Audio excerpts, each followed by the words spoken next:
Good morning, welcome back to the new blog. So आता आपण आलो आहोत धामापूर मंदिरमध्ये, मालवणमध्ये. बघा झोपून उठलाय माझा गोंडू. आणि आज आहे वटपौर्णिमा, आज आहे मंगळवारचा दिवस. आम्ही आता मंदिरात जाणार आहोत आणि त्याच्यानंतर वडाची पूजा करणार, हा ना बाबू. आम्ही सगळेजण चाललो आहोत धामापूर मंदिरमध्ये. आणि ही आहे मंदिरात जायची वाट. असं रस्ता आहे आणि आतमध्ये 2-3 घरं सोडून असं मंदिर आहे. आणि बाहेर 1-2 दुकानं आहे जिथे देवीची ओटी वगैरे भेटते. तर मी आणि मम्मीनी ओटी घेतली होती. आणि हा आहे मंदिराचा आजूबाजूचा परिसर. आणि आज होती वटपौर्णिमा, त्याच्यामुळे थोडीशी गर्दी होती. सगळेजण इथे वडाची पूजा करायला, इथे मस्तपैकी एक वडाचं झाडसुद्धा आहे. आणि मंदिरात सुद्धा लोक म्हणजे ठेवतात, तर वडाची पूजा करायला सुद्धा लोक येत होते. त्याच्यामुळे आज गर्दी होती. नाही तर लास्ट टाईम आम्ही आलो होतो तेव्हा एवढी गर्दी अशी नव्हती. आणि हे ते मंदिर आहे, खूप छान असं देवीचं मंदिर आहे. आणि हे आहे देवीचं मंदिर. लास्ट टाईम आम्ही कोविडमध्ये आलो होतो तेव्हा सर्व दरवाजे वगैरे बंद होते, तर मी बाहेरच ओटी ठेवून गेली होती. तर या टायमाला लकीली आम्हाला दर्शन भेटलं देवीचे. मी चांगली ओटी भरली आणि चांगलं पाया पडले. भगवती देवीची ओटी भरून आणि दर्शन करून खूप मस्त वाटलं, मन प्रसन्न झालं. आणि हे खूप जुनं असं मंदिर आहे, म्हणजे पुरातन काही, आय थिंक सो हे खूप जुनं असं मंदिर आहे असं मी ऐकलं आहे.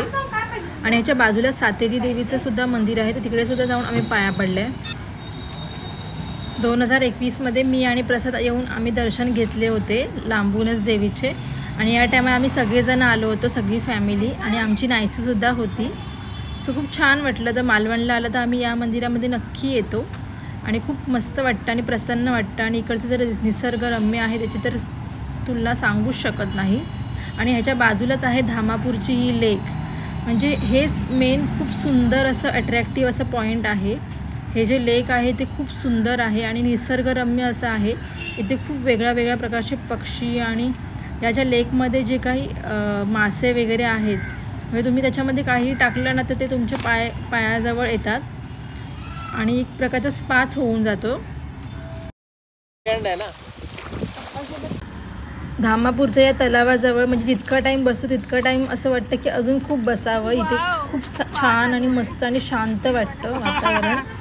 आणि इकडे बसून माशांचा स्पा घ्यायला तर अजूनच खूप मजा येते. बघ असे मासे आम्हाला एकदम म्हणजे खूप छान आणि मस्त वाटतं.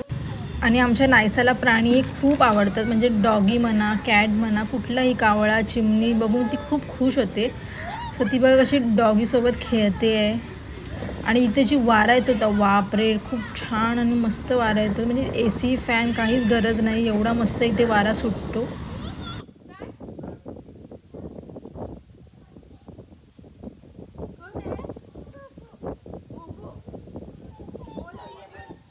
मी धामापूरच्या मंदिरचं मस्त दर्शन झालं. आता आम्ही निघतोय. त्याच्यानंतर आम्ही घरी येऊन वटपौर्णिमेची तयारी करायला स्टार्ट केली. आज वटपौर्णिमासुद्धा होती. सो या टायमाला आमची वटपौर्णिमा मालवणमध्येच झाली. तर आम्ही घरच्या घरी तुळशीजवळ वटपौर्णिमा केली होती, कारण की गावी वडाच्या झाडाजवळ कुठे जायचं हे आम्हाला एवढं माहिती नव्हतं. आणि नानी इकडेच वटपौर्णिमा करतात, तर त्यांच्यासोबतच आम्ही आमची वटपौर्णिमासुद्धा केली. त्याच्यानंतर आम्हाला निघायचं होतं तारकर्लीला दुपारी.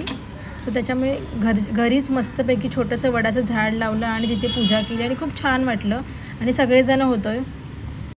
सो आम्ही मालवणमध्ये साधी सोपी आणि सोबर अशी वटपौर्णिमा केली. Everyone, good evening, welcome back to the new blog. So आता आम्ही आलो आहोत मालवण तारकर्लीला आलो आहोत. तारकर्ली आणि वातावरण एकदम म्हणजे छान आहे, पाऊस नाही आहे मेन म्हणजे. आणि सुनामी आयलंड बंद आहे, कारण की जूनमध्ये ते बंद होतं. तो आम्ही गेलो होतो पण ते बंद आहे आता. डायरेक्ट ते दिवाळीनंतरच चालू. 4 इयर बिफोर आम्ही आलो होतो आणि आता आलो आहे. आणि आता मेन म्हणजे आम्ही संध्याकाळच्या टायमाला आलो, इव्हिनिंगला, तर ऊनसुद्धा नसणार आहे, तसं तर चांगलं आहे. तर बघूया कसं बीच आहे. लास्ट टाइम आम्ही दुपारी आलो होतो, दुपारी खूप सारं ऊन होतं. तर आता तुम्हाला दाखवतो, स्टे ट्यून. गोव्याच्या बीचेसप्रमाणे तारकर्ली बीच हा सुद्धा खूप फेमस स्पॉट असं झाला आहे. आणि इकडची जी की वाळू आहे, त्याला सँड बोलतात, ती सुद्धा पांढरी शुभ्र आहे. म्हणजे आपल्या मुंबईमध्ये सुद्धा बीचेस असतात पण अशी पांढऱ्या शुभ्र अशी सँड नसते. सो इकडे एकदम म्हणजे बाहेरगावचेच बीच असल्यासारखं वाटतं. आणि इकडचं व्ह्यू बघा, आणि नायसाला सुद्धा बीचमध्ये खूप जास्त आवडलं होतं बघा, कशी आजोबासोबत खेळते आणि पाण्यामध्ये. मला आधी वाटलं की ती रडेल वगैरे, पण मस्त खेळत होती पाण्यामध्ये आणि खूप हॅपी होती. कशी चष्मा लावून गोवावाली बीचवाली फिलिंग तिला येत होती. आणि आम्ही मंगळवारच्या टायमाला आल्यामुळे जास्त गर्दी अशी नव्हती, म्हणजे जास्त लोकच नव्हते, हार्डली 10-20 जणच आम्हाला दिसले असतील. आणि संध्याकाळी मस्त सनसेटसुद्धा भेटला. आणि नायसा बघा, हो की नाही बाबू? हो, नायसासुद्धा बोलते हो.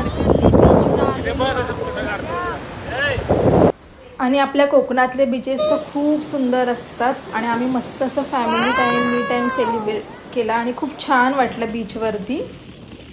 आणि नायसा आणि माचीसुद्धा बघा कशी मजा करतायत बीचवरती. किती खुश आहे बघा माझी गोंडू, पाण्यामध्ये खेळायला तिला खूप आवडतं. प्लीज मस्त वाटते तारकर्ली बीचवर आणि खूप मस्त हवा सुटते. हॅलो भाऊ. आणि आता आम्ही बघू, थोडा टाईम बसू, त्याच्यानंतर निघू.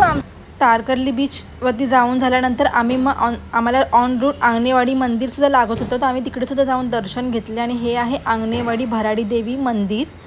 आणि सगळ्यांनाच माहिती आहे आंगणेवाडीची जत्रा ही कोकणातली सगळ्यात फेमस अशी जत्रा आहे. आणि हे ते मंदिर आहे. आणि या मंदिरामध्ये जेव्हा आम्ही आलो होतो, म्हणजे जेव्हा सीझन नव्हतं त्याच्यामुळे जास्त गर्दी पण नव्हती आणि कोणीच नव्हतं. Good evening, welcome back to the new vlog. So आता आपण आलो आहोत भराडी देवी मंदिर आंगणेवाडी इथे. तर हे आम्ही मालवणपासून जवळ आहे, 10-12 किलोमीटरवरतीच आहे ना प्रसाद? 10-12 किलोमीटर. तर आंगणेवाडी मंदिर. पहिला आपण इथे पाय धुवून घेऊया, कारण आम्ही बीचवर डायरेक्ट आलो. इव्हनिंगला आल्यामुळे जास्त गर्दी वगैरे असं आहे नाही. ऑफ सीझनला आलो आहे, तर देवीचे फर्स्ट टाईम आलो तर देवीचे पाया पडून दर्शन घेऊन जाऊया. असते ना देवीची तेव्हा खूप जास्त लाईन असते. तुम्हाला माहितीच असेल कोकणाची आंगणेवाडी जत्रा पूर्ण गर्दी असते, पण आता पूर्ण खाली आहे बिकॉज ऑफ सीझनला आलो आहे, जूनमध्ये आलो आहोत. तर छान आहे, मस्त मंदिर आहे देवीचं. मंदिराच्या आतमध्ये फोटोज व्हिडिओज काढणं सक्त मनाई आहे, तरी पण मी थोडेफार व्हिडिओज काढले. आणि नायसा बघा कशी कार्पेट. आंगणेवाडी जत्रेच्या मंदिरात आलाय बाबू. 2 मिनटात आमचं दर्शन झालं, जास्त गर्दीच नव्हती ॲक्च्युली, आम्हीच होतो. 1-2 फोटोज पण काढून घेतले. फोटोज बिलकुल अलाउड नाही आहेत आतमध्ये. आणि बाहेर खूप सुंदर आहे आणि आतमध्ये मंदिर इतकं क्लीन आणि छान आहे ना. नायसा तर अशीच नाचत होती मंदिरामध्ये, तिकडे कार्पेट वगैरे मंदिर खूप छान. सारखी मंदिरातच पळते, तिला एवढं आवडलं बघा, कशी चढते बघा. तिला आतमध्येच जायचं, मंदिराच्या आतमध्येच तिला जायचं. बघा कशी चालते, चढत गेली. दर्शन तुम्हाला जायचं होतं ना? हो, तेच मालवणमध्ये येऊन आंगणेवाडी जत्रेमध्ये जाऊन आले पप्पा फायनली. आंगणेवाडीमध्ये कधी आलो नव्हतो. हां, फर्स्ट टाइम आले. आणि छान आहे, मंदिर पण छान आहे, मस्त आहे, मस्त मंदिर आहे. गौरवला आवडलं, पप्पांना आवडलं, कवितांना आवडलं, मला पण आवडलं. तेच. आता भेटूया उद्या नवीन ब्लॉगमध्ये. आजचा ब्लॉग मी इथेच एंड करते. जर तुम्हाला आवडला तर लाईक शेअर करा. बाय.